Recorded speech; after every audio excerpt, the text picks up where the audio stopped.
Skeleton Crew acabou de lançar o episódio 7, então vem comigo para nossa análise completa. Lembrando que esse vídeo tá lotado de spoilers, então daqui pra frente é por sua conta e risco. E se você quiser ficar por dentro de tudo que rola em Star Wars, basta se inscrever no canal para ter acesso a vídeos semanais que vão te ensinar tudo sobre essa galáxia muito distante. E vamos lá que esse episódio tá muito bom e é o penúltimo da temporada. E eu separei aqui em dois arcos que nem eu fiz no último vídeo. O primeiro é o arco dos pais e depois a gente vai pro que aconteceu com Jodie e as crianças. O episódio começa com os pais numa floresta, tudo escuro, mandando uma mensagem para as crianças. Eles têm tipo um drone, né, ou uma boia de mensagem, como eles mesmos dizem, que vai conseguir atravessar a barreira graças a códigos de acesso que, como a própria mãe do Neil disse, é muito difícil de conseguir. E toda essa estética dos pais escondidos na floresta tem uma forte ligação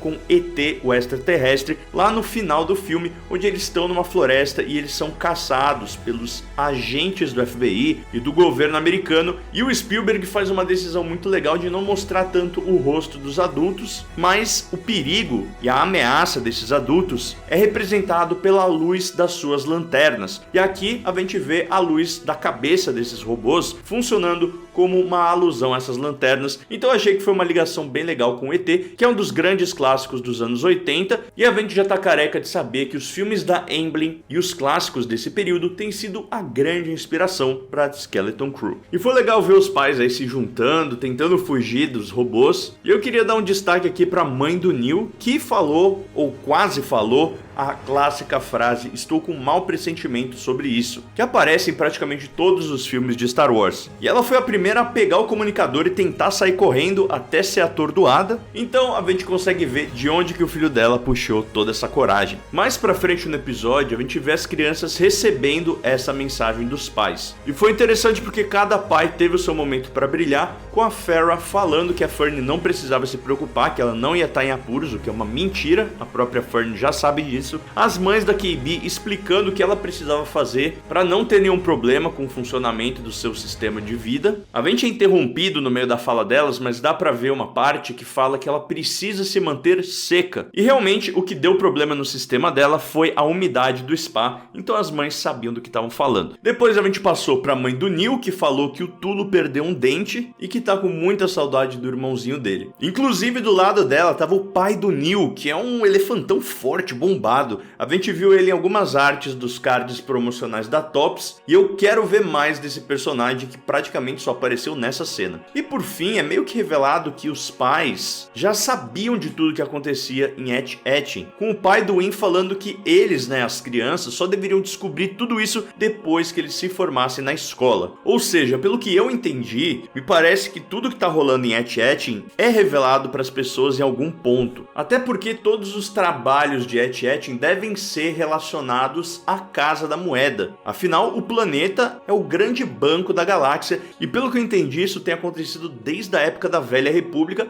até hoje. O próprio pai do Win fala que eles devem procurar um emissário da República. Nesse caso seria da Nova República. Mas esse emissário é alguém que entra em Hatch Hatching e sai de Hatch Hatching e é responsável por trazer ou tirar o dinheiro do planeta. Então, isso meio que significa que o pessoal da República, da Alta República e até mesmo do Império entravam lá em Hatch Hatching e sabiam de tudo isso que estava acontecendo. O fato de Hatch Hatching ser um segredo é uma questão muito mais de segurança, afinal, lá é uma fábrica de dinheiro, para que não haja nada como a gente está vendo aqui, né? Piratas tentando saquear ou outras grandes ameaças que pudessem eventualmente colocar suas mãos nesse dinheiro. O que é meio irônico porque o Palpatine foi a maior ameaça de todas, mas ele estava no poder, então ele meio que fez isso. Bom, mais pra frente, né, depois das crianças escutarem a mensagem dos pais, a gente vê que os pais foram realmente detidos, estão ali numa sala e chega um dos droids de segurança. E quando ele chega, dá pra ver ali atrás que tem outro mural com uma mulher centralizada em destaque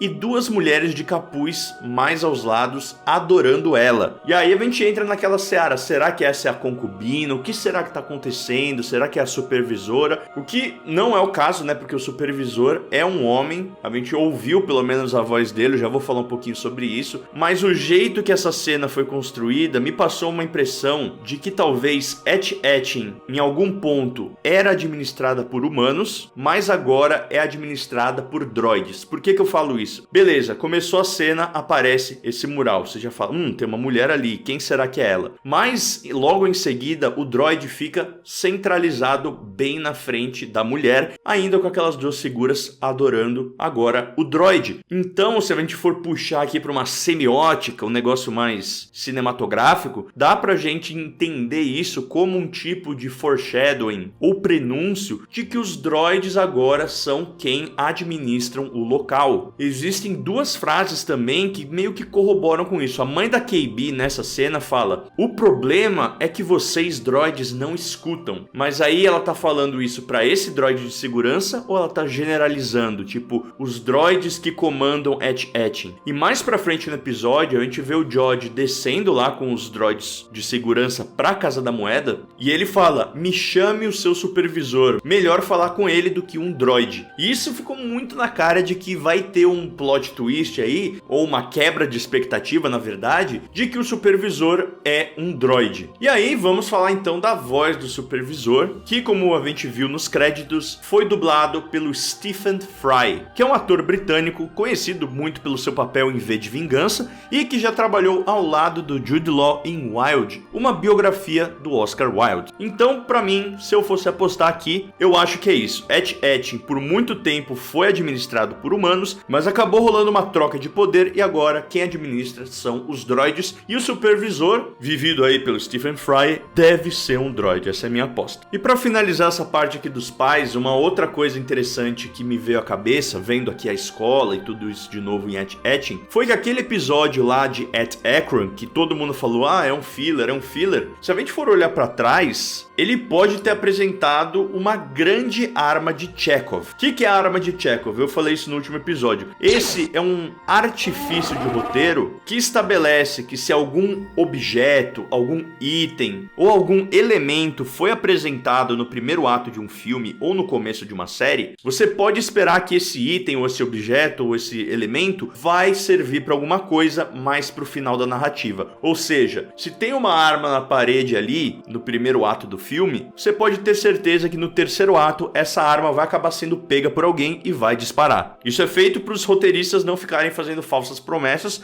ou incluírem coisas que não têm nenhum significado ou uso para a história. E aí eu falo dessa arma de Chekhov, mas aqui é um caso bem literal. A gente viu lá em Et-Ekron que a base de operações dos Troik é exatamente igual à escola das crianças. E o que tinha lá no teto da base? Sim, um canhão gigante. Ou seja, já foi estabelecido que todos esses planetas que começam com Et alguma coisa são meio que cópias, até mesmo tendo os mesmos prédios. Então é de se pensar que a escola das crianças tem o mesmo canhão lá em cima. E o que mais foi estabelecido? Que o Win tá aprendendo artilharia. Ele já foi 2 vezes na Onyx Cinder, sentou lá que nem o Luke Skywalker e já praticou a dar uns tiros. Então tudo isso me parece também outro foreshadowing, outro prenúncio, vamos dizer, de que esse canhão de Et-Ettin vai ser usado e que provavelmente quem vai estar usando ele vai ser o Win. Se vai ser contra os piratas ou outra ameaça, eu não sei. Mas anota aí, vamos ver se isso vai acontecer. Bom, e agora vamos pro outro arco aí envolvendo o George e as crianças. A gente começa ali na nave, na Onyx Cinder, com as crianças jogando Grav Ball, que é um jogo clássico de Star Wars jogado por todas as crianças ao longo da galáxia, principalmente em Corellia e Lothal. E aí a gente acompanha o Win desabafando ali que ele não quer que tudo isso acabe, que ele não quer voltar para sua rotina e que ele ainda tá muito preocupado em fazer a bendita da avaliação. O menino já viu morte e destruição por toda essa jornada, toda essa aventura e tá preocupado com uma prova da escola. E isso eu achei muito legal porque quando você é criança, você não tem noção de quão complicado é o mundo, quantos problemas existem, você não tem noção noção das coisas. Então você acha que a sua vida depende de bem na prova, não repetir de ano. Então eu achei legal o Win ter essa visão também, sabe? Essa visão míope. E no final, quando você já tá velho, você vê que realmente não importa tanto assim. Eu, por exemplo, não lembro nada que eu aprendi de física, química, biologia na escola. Eu apaguei tudo já da cabeça, porque não uso na minha vida pessoal aqui, nem no trabalho, na vida adulta. Mas foi legal ver isso rolando aqui na série. De qualquer maneira, o Brutus e a sua tripulação chegam até Et-Etin. E aqui a gente tem muita coisa legal pra comentar. Primeiro, a fala do Brutus que fala: não parece um planeta do tesouro para mim. Pra quem não sabe, Planeta do Tesouro é uma adaptação do livro Ilha do Tesouro, que é um clássico da literatura americana. E esse filme animado e esse livro serviram como uma grande inspiração aí também para a história de Skeleton Crew. Desde os personagens, todo esse arco e de como o tesouro tá escondido. Mais pro fim do episódio, a gente vê que o tesouro está nas profundezas do planeta, dentro da Casa da Moeda da Velha República. E os cofres estão localizados quase no núcleo do planeta. Lembrando demais o tesouro do Flint em Planeta do Tesouro, que inclusive é uma animação da Disney, muito boa, se você não viu, assista. E esse tesouro do filme ficava no núcleo do planeta e só podia ser acessado através de um dispositivo que funcionava como um portal no espaço-tempo. Muito legal. Outra coisa interessante foi o SM-33 falando lá para os piratas que o tesouro estava escondido dentro de uma tempestade sem fim. E essa fala dele parece que foi interpretada ao longo da história por muitos como uma fala, uma coisa metafísica, uma metáfora, mas na verdade era bem literal. O tesouro está escondido dentro dessa tempestade sem fim, que é essa névoa verde que fica em volta de Et-Etin, muito por causa daqueles satélites climáticos que a gente viu lá nos primeiros episódios. E essa tempestade sem fim me lembrou muito de outros planetas como Camino ou Everon, que era o mundo natal do Mark Enroe, o líder dos saqueadores Nihil durante a Alta República. Inclusive, quando as crianças vão passar por essa tempestade, é revelado um termo muito interessante que é Box System, ou sistema acaixotado, sei lá como dizer. Isso era um termo coloquial usado para descrever um sistema estelar com fortes fluxos eletromagnéticos envoltos em suas bordas externas, que interagiam com o vento solar para obstruir a viagem no hiperespaço, oferecendo apenas uma entrada ou uma saída. E aí eu já comentei de planetas como Camino e Everon,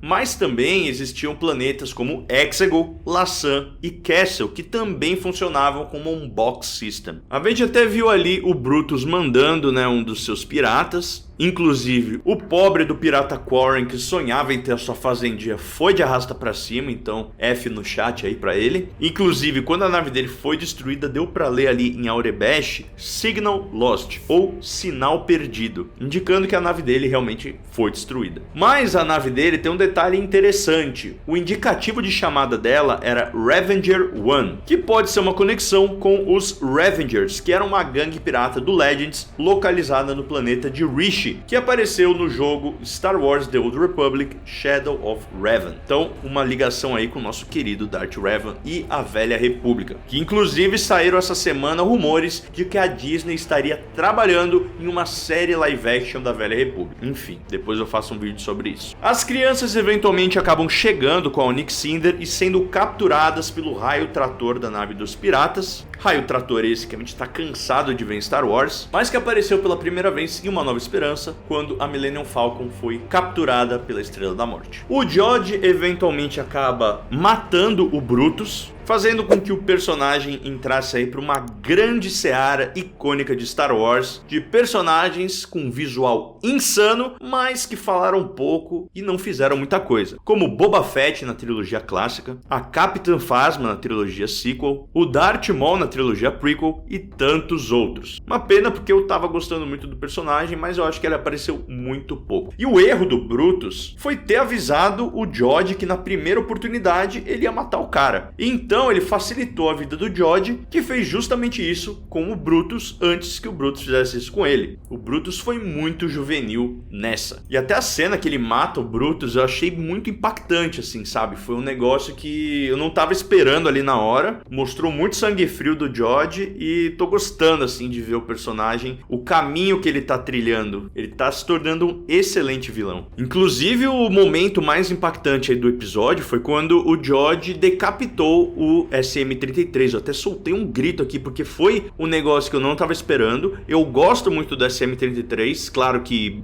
vão conseguir consertar ele, o personagem não foi destruído pra sempre, mas foi um momento impactante. E depois ele tava ali ameaçando as crianças, dizendo que ia matar a família deles. Ou seja, o George, ele realmente agora mostrou a sua verdadeira faceta. Desde o penúltimo episódio, que termina com ele ligando o sabre, se voltando contra as crianças, colocando uma adaga no pescoço da Fern, aquilo ali já foi o começo dele se mostrar. E aqui nesse episódio agora eu acho que não tem mais volta, porque assim, ele tá fazendo coisas que já é muito difícil de você ter uma redenção, sabe? Ele tá maltratando as crianças, ele tá fazendo um abuso psicológico com elas, sabe? Eu acho que não vamos ter uma redenção para o personagem, e eu acho isso ótimo. A gente já tá tendo muita redenção, então é legal a gente ter um vilão que é um vilão. E eu falei, antes de começar a série, eu avisei que Skeleton Crew não seria uma série infantil completamente. Ela começa, claro, com uma coisa mais leve, mais infantil, mas agora a gente tá chegando no final da temporada, as consequências estão chegando, os riscos estão ficando cada vez mais altos. A atriz da KB deu uma declaração muito interessante essa semana. Ela foi perguntada o que a gente pode esperar dos 2 últimos episódios de Skeleton Crew, e ela só falou morte. Ou seja, será que alguma criança vai morrer? Ou será que é o George? Ou algum dos pais? Sabe?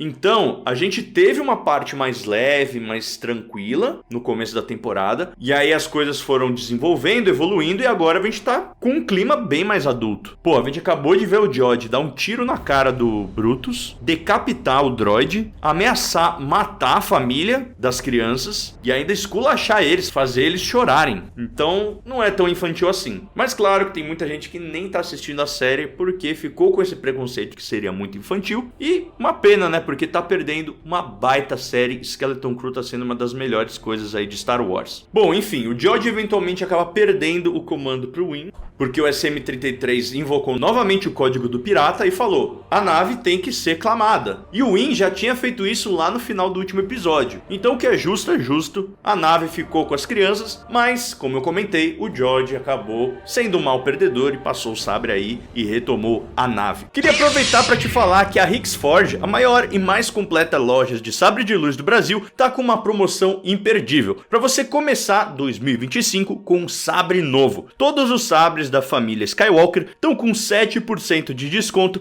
e usando o nosso cupom que é Mando, você garante ainda mais 5%, totalizando 12% de economia no seu pedido. Entre os sabres da promoção, temos alguns dos modelos mais icônicos da saga, como o de Anakin Skywalker, Darth Vader, Leia Organa, Luke Skywalker e muitos outros. Então corre agora para o site da Hicks Forge, que eu tô deixando aqui na descrição, e comece 2025 de sabre novo. Mas voltando, eu acabei esquecendo de uma coisa muito interessante. Quando as crianças estão entrando em Hatching, a gente tem 2 revelações. Uma é uma coisa que a gente já tinha comentado e especulado lá no primeiro episódio, de que esses satélites climáticos são exatamente iguais àqueles da Operação Cinzas. A Operação Cinzas foi um plano de contingência do Palpatine para que fosse colocado em prática após a sua morte. O plano consistia em colocar satélites climáticos na órbita dos planetas, e esses satélites criariam tempestades climáticas gigantescas que destruiriam o planeta. E aí fica meio implícito de que o Palpatine pode ter tido essa ideia ou roubado essa ideia justamente de Hatching. Porque vamos lá, se Hatching é o banco da galáxia, é a fábrica de dinheiro da República, em algum ponto Hatching já foi o banco e a casa da moeda do Império. Afinal, existia a República, o Palpatine deu um golpe de estado e transformou no Império, que era a autoridade do momento. Então, é muito provável que o próprio Palpatine já tenha visitado Hatching e tenha visto esses satélites climáticos enigmáticos e aí sim falou: interessante, eu acho que eu posso usar isso aqui para alguma coisa maléfica. E foi justamente isso que eu acho que aconteceu. Ele se inspirou e aí adaptou isso para o seu plano da Operação Cinzas. E eu acho isso muito legal porque é uma coisa que conecta Skeleton Crew com Battlefront, com as HQs, sabe? Expande e deixa o universo ainda mais interconectado. Adorei esse detalhe. Mas enfim, voltando lá para a Casa da Moeda, George, as crianças e os droids acabam descendo ali até o núcleo do planeta, que é onde ficam os cofres. E a gente passa ali por um momento onde a gente vê uma grande máquina minerando as paredes do núcleo do planeta, que parecem ser compostas por algum material muito precioso ou ouro, que permite a produção infinita de créditos. E infinita mesmo, são mais de 1000 cofres nesse planeta, e os cofres, como a gente viu, são enormes, gigantescos. Se a gente for colocar em comparação, na série do Endor tem um arco ali onde eles roubam um cofre imperial. Eles vão na estação de Aldhani e roubam um carregamento de créditos imperiais. E aquilo é, sei lá, uma gota no oceano. É um grão de areia no deserto, perto do que a gente tem aqui em Et-Etin. Então foi legal colocar isso em perspectiva. E faz muito sentido a gente ter